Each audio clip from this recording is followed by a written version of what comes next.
အားလုံးပဲမင်္ဂလာပါကျွန်တော်လက်ပြချက်ကြော်မျိုးပါဖေဖော်ဝါရီလမှာဖွင့်လှစ်မဲ့ Segmenting Workshop Batch 16အကြောင်းလေးကိုပြောပြပေးပါမယ်ဒီလထဲမှာတော့ဒီ batch တစ်ခုတည်းရှိပါပဲဗျဘယ်ရက်ကစမလဲဆိုတော့ဖေဖော်ဝါရီလ12ရက်နေပြီးတော့19နေ့အထိကျွန်တော်တရက်ကိုမနက်9နာရီနေပြီး4နာရီအထိကျွန်တော်သင်ကြားပေးပါတယ်အဲ့တော့ကျွန်တော်သင်တန်းမှာဘာတွေသင်ကြားပေးလဲပေါ့အဓိကကတော့ Segmenting မှာအဓိကအရေးကြီးတဲ့အပိုင်းတွေဖြစ်တယ်ကျွန်တော်ပထမဆုံး color separation အပိုင်းတွေပါမယ်ဒုတိယပိုးစပ်ဖောင်ကျတဲ့အကြောင်းတွေပုံကူးတဲ့အကြောင်းတွေပြီးရင်စီးရတဲ့အကြောင်းစစ်ဆက်တဲ့အကြောင်းပြီးရင်တရှင်းလို့တဲ့အကြောင်းတွေ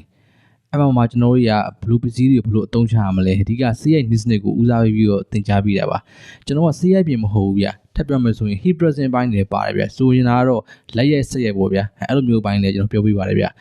အဲ့တော့ကိုက Segmenting ကိုမှနီးစနစ်ကြနဲ့သိကျင်တယ်နောက်တစ်ခုကကြတော့ကွန်ပျူတာဘိုင်းတွေကိုတွဲပြီးတော့လေ့လာသင်ယူနေဆိုရင်တော့ဒါအဆင်ပြေမယ်လို့မျှော်လင့်ပါတယ်ဗျကိုတန်းအခုနအခြေခံမရှိဘူးဆိုရင်လည်းကိစ္စမရှိပါဘူးကျွန်တော်ဘက်ကနေပြီးတော့ကွန်ပျူတာအခြေခံပိုင်းလည်းပြောပြပါတယ်အဲ့တော့ကွန်ပျူတာအခြေခံပိုင်းပြောပြီးဆိုရင်ကျွန်တော် color separation ပိုင်းတွေSegmenting လုပ်တဲ့ခါမှာအသုံးဝင်တဲ့ color separation ပိုင်းတွေကိုပြောပြပါတယ်အဲ့နောက်ပိုင်းစာတွေလက်တွေ့ကျွန်တော်အားလုံးရှင်းပြပေးပါတယ်အဲ့တော့ကျွန်တော်ရဲ့ Segmenting workshop မှာ